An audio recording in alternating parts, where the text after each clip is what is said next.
Sophie claqua la porte de l'appartement familial avec une violence qui fit trembler les murs. Sa mère, debout dans le salon, les bras croisés, venait de lui annoncer qu'elle devait épouser Pierre Dumont, le fils d'un vieil ami d'affaires, pour sauver l'entreprise en faillite.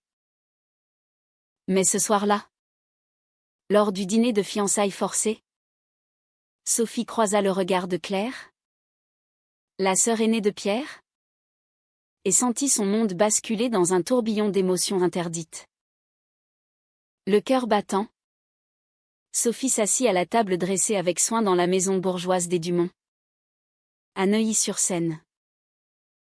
Les lustres en cristal scintillaient sous la lumière tamisée, et l'air embaumait le rôti et le vin millésimé. Pierre, 27 ans, avocat prometteur, lui sourit poliment.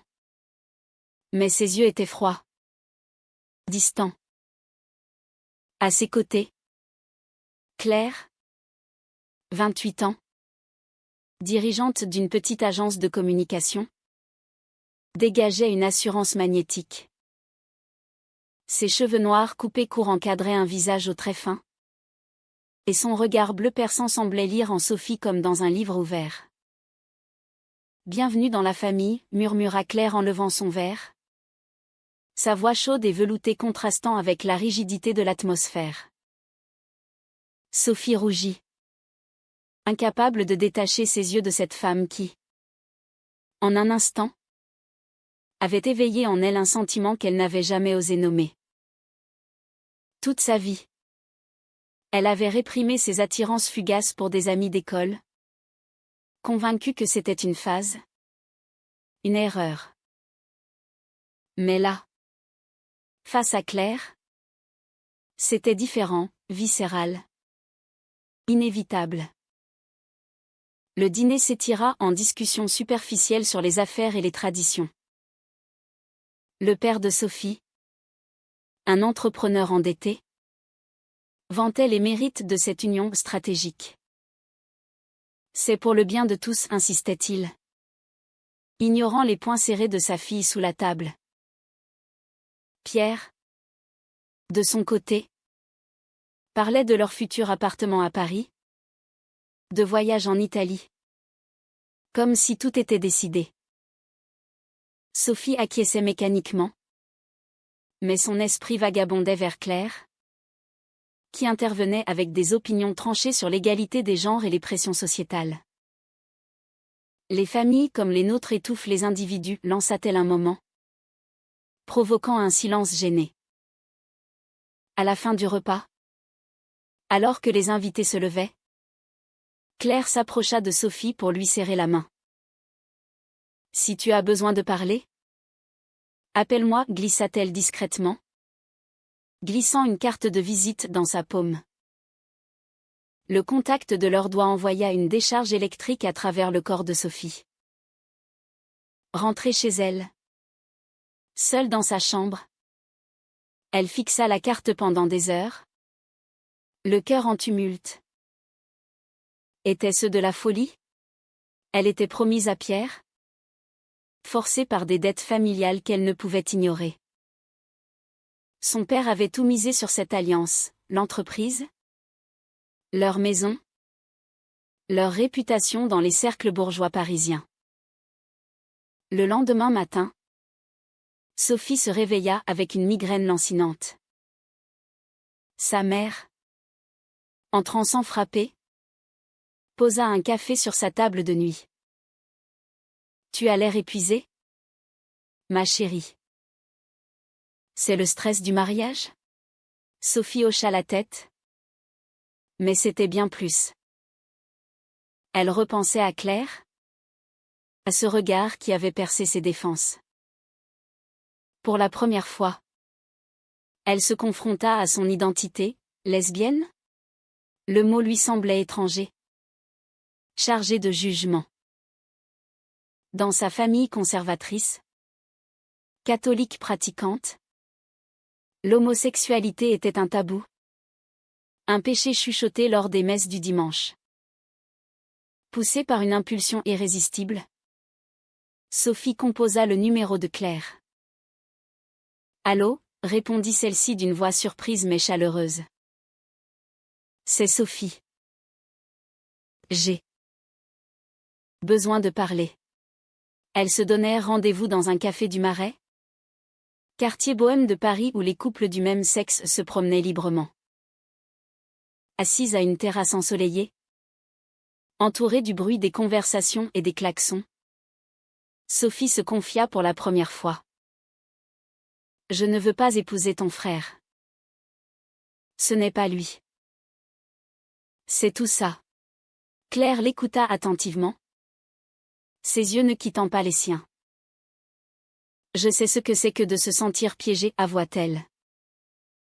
J'ai rompu avec un fiancé il y a des années pour les mêmes raisons. Au fil de la conversation, Sophie sentit une connexion profonde se tisser.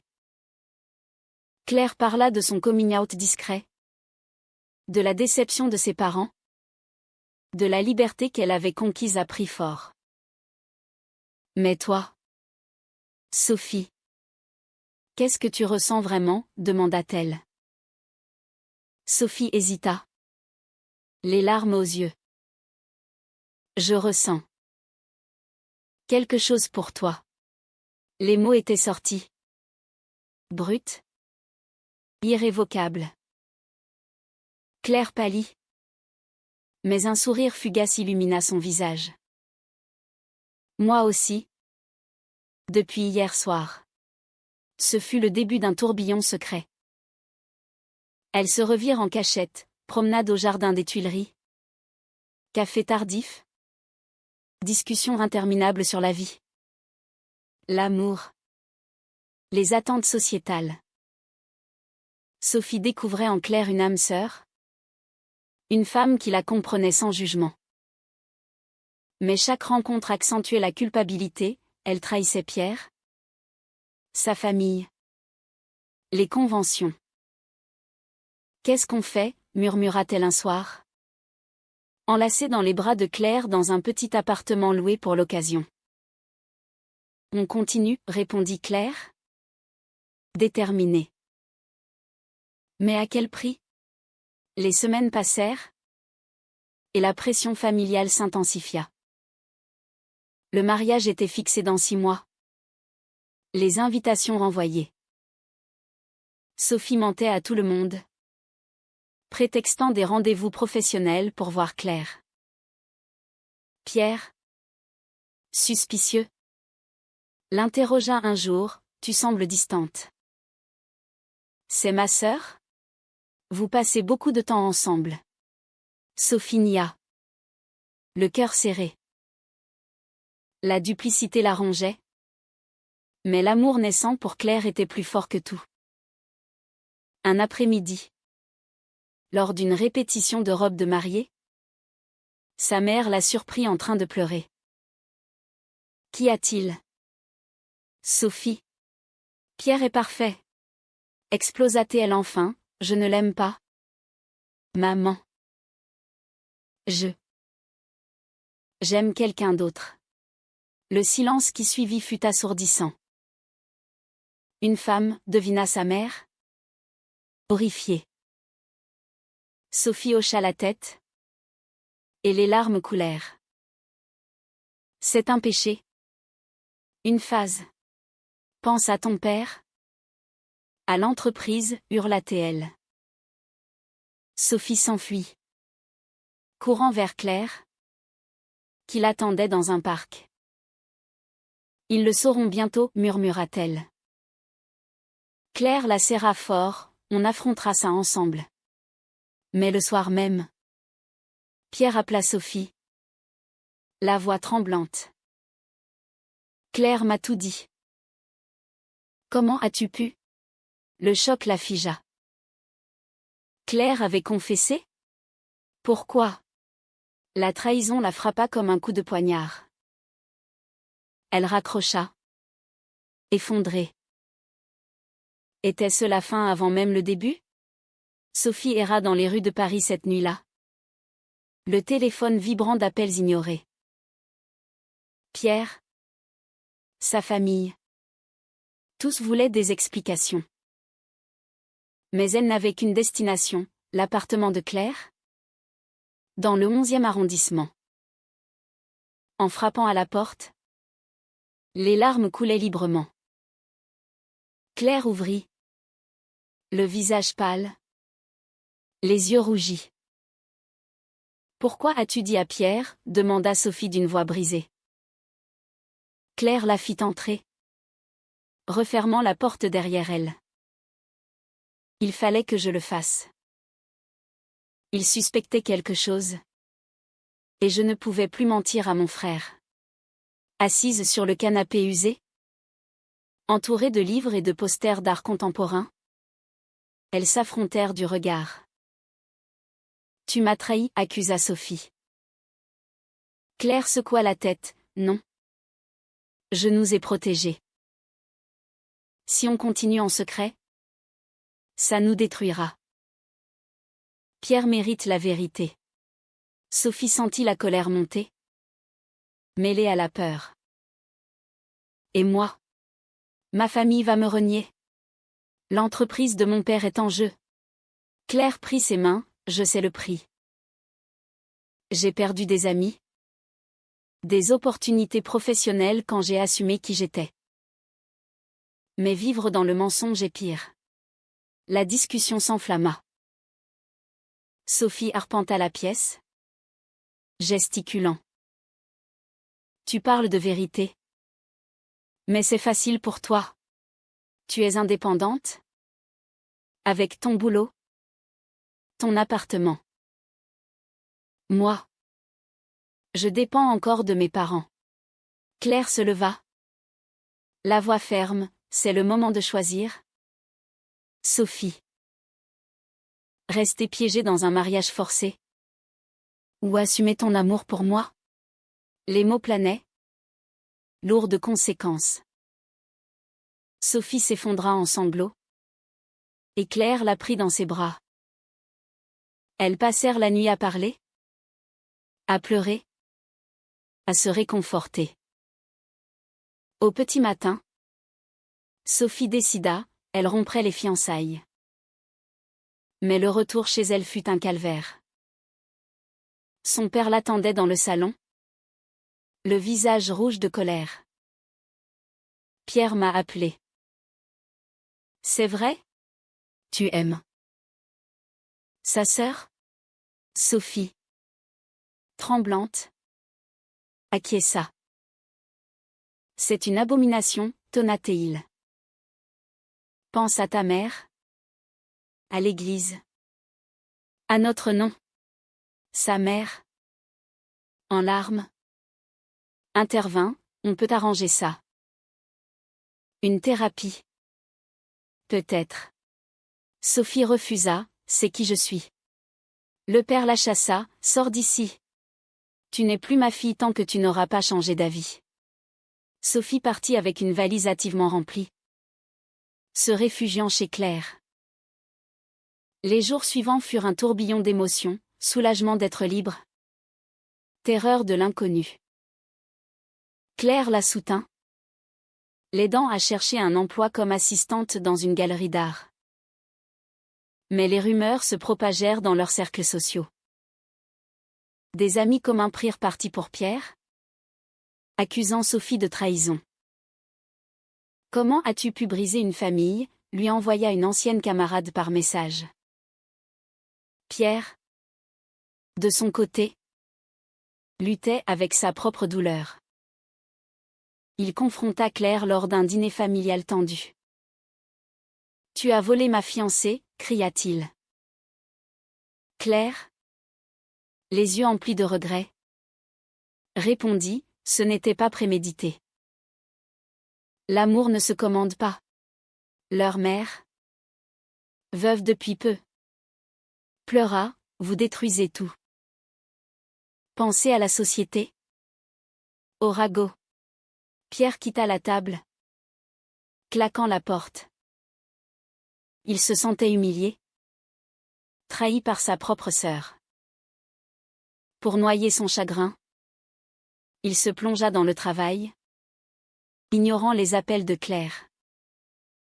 Sophie, chez Claire, affrontait ses démons intérieurs.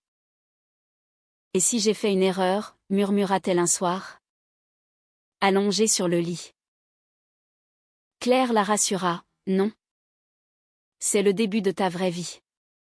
Elles s'embrassèrent tendrement, leur relation s'approfondissant dans l'adversité. Mais la pression sociale s'intensifia. Au travail de Claire, des collègues chuchotaient, la sœur de Pierre? C'est scandaleux. Une promotion promise lui échappa, attribuée à quelqu'un d'autre. C'est à cause de nous, se lamenta Sophie. Claire haussa les épaules, je paierai le prix pour toi. Un mois plus tard, le père de Sophie contacta Pierre pour une réunion d'affaires. Ils se retrouvèrent dans un café discret, complotant pour ramener Sophie à la raison. Convainc-la de revenir, implora le père. Pierre, amer, accepta, pour l'honneur. Il appela Sophie, prétextant une discussion amicale.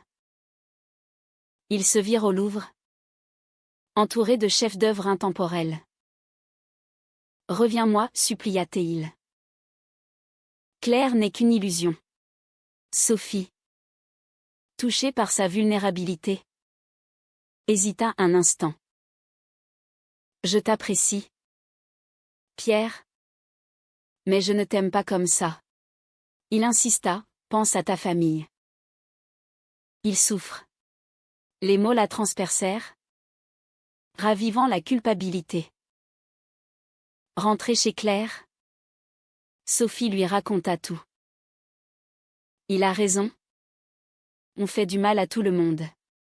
Claire, jalouse et inquiète, réagit vivement, c'est de la manipulation. Ils veulent te contrôler. Leur première dispute éclata. Des mots durs fusèrent. Peut-être que je devrais partir, lança Sophie. Claire, paniquée, la retint, non. On se bat. Elles se réconcilièrent. Mais une fissure s'était créée. Bientôt, la mère de Sophie l'appela. En pleurs, ton père a eu une crise cardiaque. C'est à cause du stress. Sophie se précipita à l'hôpital Cochin. Allongée sur le lit, pâle, son père murmura, reviens. Et tout sera pardonné. Les médecins confirmèrent, hypertension due au stress. Sophie, déchirée, promit de réfléchir. Chez Claire, elle avoua, je dois y aller. Pour lui. Claire, effondrée. Compris, mais reviens-moi. Sophie partit, laissant un vide immense. De retour chez ses parents, elle feignit la repentance. C'était une erreur, mentit-elle. Son père se remit lentement. L'entreprise stabilisée par un prêt des Dumont. Pierre, informé, reprit espoir. On peut recommencer, proposa-t-il. Sophie accepta un dîner. Mais son cœur saignait pour Claire.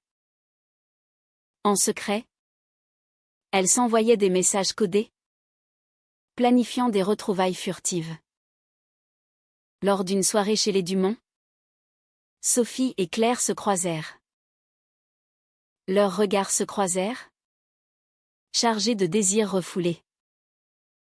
Dans la cuisine, seul un instant, Claire murmura, je t'attends. Sophie, les larmes aux yeux, répondit, bientôt. Mais Pierre surprit l'échange, son visage se durcissant.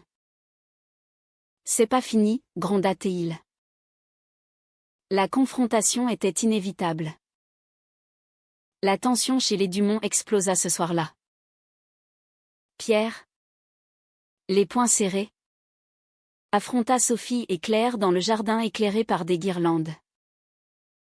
Vous me prenez pour un idiot, hurla-t-il. Claire s'interposa, c'est ma faute? Pas la sienne. Sophie. Tremblante. Avoua, je t'ai menti. Pierre. Je ne peux pas t'épouser. Le père des Dumont, alerté par les cris, intervint, sortez d'ici. Toutes les deux. Vous salissez notre nom. Claire, défiant son père, répliqua, votre nom? C'est du Moyen Âge. Sophie rentra chez elle, anéantie. Sa mère l'attendait, que as-tu fait? Elle raconta tout. Et pour la première fois, sa mère écouta sans juger. Je t'aime. Mais c'est dur, murmura-t-elle. Le père, encore faible, refusa de la voir. Sophie se sentit isolée, oscillant entre loyauté familiale et amour vrai. Claire l'appela, viens vivre avec moi. On affrontera le monde. Tentée. Sophie hésita, et si on perd tout? Les jours suivants, les ragots enflèrent dans les cercles parisiens. Des articles dans des blogs locaux insinuaient un triangle amoureux scandaleux chez les bourgeois. L'agence de Claire perdit un client majeur, on ne veut pas d'association controversée. Claire, stoïque, licencia du personnel pour survivre. C'est le prix de l'authenticité, dit-elle à Sophie lors d'une rencontre clandestine au parc Monceau. Sophie, travaillant désormais comme serveuse pour s'indépendenter, se confia, je me sens coupable. Claire la serra, l'amour n'est pas un crime. Pierre, de son côté, sombra dans la dépression. Il consulta un thérapeute, explorant ses propres insécurités. J'ai toujours su que tu n'étais pas hétéro, admit-il un jour à Claire par téléphone. Mais pourquoi elle? Claire soupira, parce que c'est elle. Pierre, cherchant la paix, décida de partir en voyage d'affaires à Lyon, pour s'éloigner. Sophie, pressée par sa famille, accepta une thérapie de conversion suggérée par un prêtre ami. Les sessions étaient un supplice, discussion sur le péché, exercice pour réorienter les désirs. Pense à un avenir avec des enfants, insistait le thérapeute. Sophie feignait l'intérêt. Mais intérieurement, elle bouillonnait. Un soir, elle craqua et appela Claire, je ne peux plus. Sauve-moi. Claire vint la chercher en voiture, et elles fuirent vers la Normandie pour un week-end. Sur la plage de Deauville, sous un ciel étoilé, elles se confièrent pleinement. J'ai peur de te perdre, avoua Sophie. Claire répondit, moi aussi. Mais ensemble, on est plus fortes. Elles firent l'amour pour la première fois non pas charnel, mais émotionnel, dans des étreintes qui scellaient leur engagement. De retour à Paris, Sophie affronta ses parents, je pars vivre avec Claire. Le père hurla, tu es déshéritée. La mère pleura, mais murmura, sois heureuse. Installées ensemble, elles affrontèrent les défis quotidiens. Sophie trouva un meilleur job dans une librairie LGBT-friendly. Claire relança son agence avec des clients progressistes. Mais les ombres persistaient. Pierre revint, demandant une confrontation finale. Ils se retrouvèrent dans un restaurant neutre. Je vous pardonne, dit-il. Les yeux humides. Mais ça fait mal. Claire s'excusa, je n'ai pas voulu te blesser. Sophie ajouta, merci pour ta compréhension. Pierre partit, le cœur plus léger, commençant une nouvelle relation. Pourtant, la société ne pardonnait pas facilement. Lors d'une fête de quartier, des voisins murmurèrent, les lesbiennes des Dumont. Sophie ignora. Mais Claire riposta, et alors? Leur relation se renforça dans l'adversité. Mais des doutes surgissaient. Et si on avait tout gâché pour rien, se demanda Sophie un soir. Claire la rassura. Mais intérieurement, elle questionnait ses choix. Un tournant vint quand le père de Sophie remit. Envoya une lettre, viens me voir. Sophie y alla seule. J'ai réfléchi, dit-il. L'Église dit une chose, mais un père aime son enfant. Des larmes coulèrent, une réconciliation timide naquit. La mère suivit, invitant Claire à dîner. C'est un début, murmura Sophie. Mais Pierre, apprenant cela, se sentit trahi à nouveau. Il confronta Claire, tu as tout gagné. Claire pleura, non. J'ai perdu un frère. Pierre, touché. Admis, peut-être qu'on peut réparer. Ils commencèrent à se reparler. Lentement. Sophie et Claire, unies, participèrent à une marche des fiertés à Paris. Entourées de couleurs arc-en-ciel, elles se sentirent appartenir. Pourtant, un appel anonyme menaça, dégagé. Perverse. La peur s'installa. Mais elles tinrent bon. Les menaces anonymes s'intensifièrent, lettres, appels, même un graffiti sur leur porte. C'est la haine sociétale, expliqua Claire à la police, qui classa l'affaire sans suite. Sophie, terrifiée, proposa, on déménage. Claire refusa, non. On ne fuit pas. Elles installèrent une alarme, vigilant mais déterminé. Au travail, Sophie affronta des collègues homophobes. Ton style de vie est contre nature, lança l'un. Elle riposta, mon amour est naturel. Soutenue par Claire, elle gagna en confiance, rejoignant une association LGBT pour militer. Pierre, de son côté, évolua. Rencontrant une femme ouverte d'esprit, il discuta de son passé. Ça m'a appris l'empathie, confia-t-il à Claire lors d'un café réconciliateur. Je suis heureux pour vous. La fratrie se reforma. Fragile mais réelle. Les parents de Sophie progressèrent aussi. Lors d'un dîner, le père s'excusa, j'avais tort. La mère embrassa Claire, bienvenue. Sophie pleura de joie, mais savait que le chemin était long. Pourtant, un scandale éclata, un journal local publia un article sur l'affaire Dumont, exagérant les faits. L'agence de Claire perdit plus de clients. C'est la fin, désespéra-t-elle. Sophie la soutint, on rebondit. Claire lança une nouvelle entreprise axée sur la diversité, attirant des soutiens inattendus.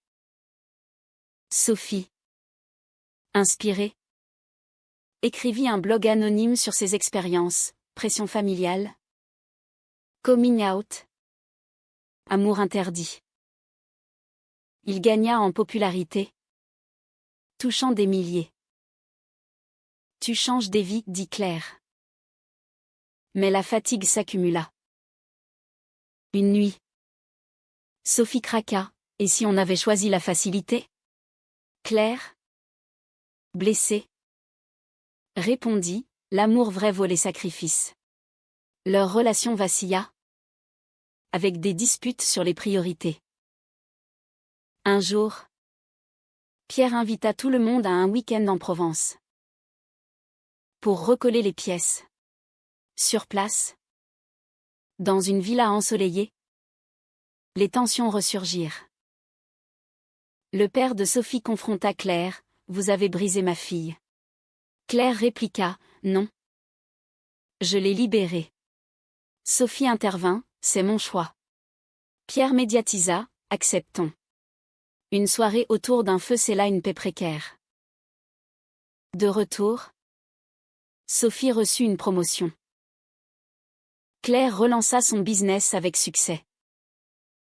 Elles adoptèrent un chat, symbolisant leur foyer. Pourtant, un ancien ami de Pierre répandit des rumeurs malveillantes, affectant la réputation de Sophie. Elle perdit son job. C'est injuste, ragea-t-elle.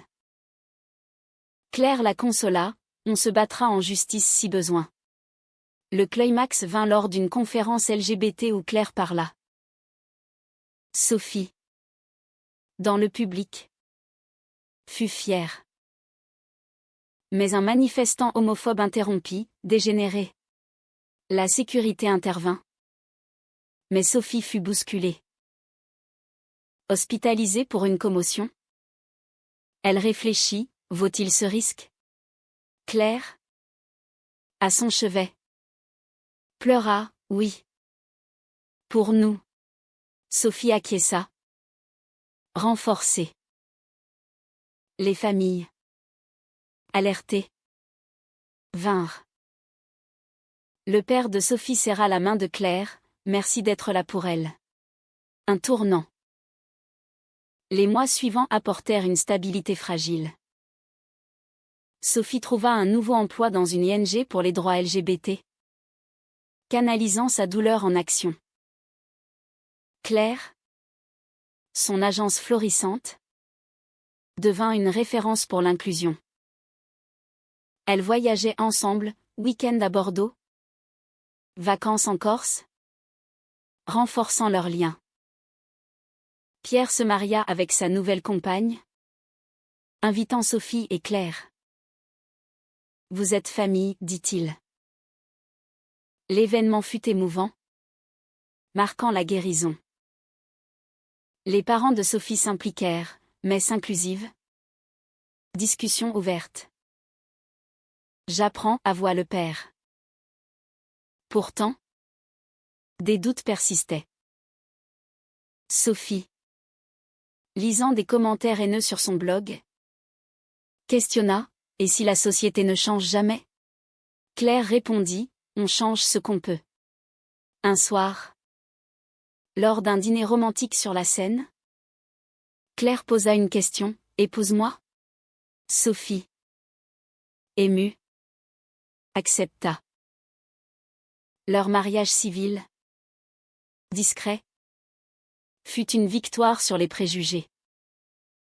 Mais la vie testa encore. Claire fut diagnostiquée avec un stress chronique. Conséquence des épreuves. C'est le prix, murmura-t-elle. Sophie la soutint à travers thérapie, renforçant leur couple. Pierre devint oncle pour leur future adoption, un rêve naissant. Au fil du temps, Sophie réfléchit au choix, trahison nécessaire, dommages collatéraux, éveil personnel. La société évoluait lentement, mais leur histoire inspirait. Et si, finalement, trahir les attentes familiales pour suivre son cœur était non seulement juste, mais essentiel? Était-ce correct? Ou une erreur égoïste?